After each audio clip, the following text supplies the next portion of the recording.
দেখতে পাচ্ছেন পানির লাইনের মিটার লাগানো হয়েছে। এই যে এটা দিয়ে পানি আসবে, আসে এই যে ট্যাপ কল এখানে বাড়াবে। আর এটা হলো মেন লাইন, এই যে দেখতে পাচ্ছেন এটা হলো মেন লাইন।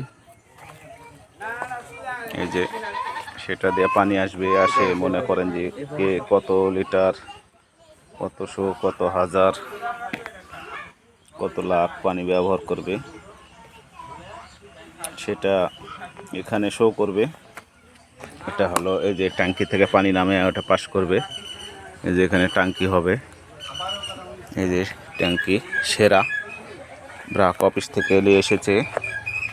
এই ট্যাঙ্কিটা সেটিং করা হবে 2 দিন পর, দিয়ে সব লাইন চালু হবে, দিয়ে ট্যাপ কল লাগানো হবে। দেখে কমেন্ট করে বলবেন কে কোথায় থেকে দেখছেন। ধন্যবাদ সবাইকে।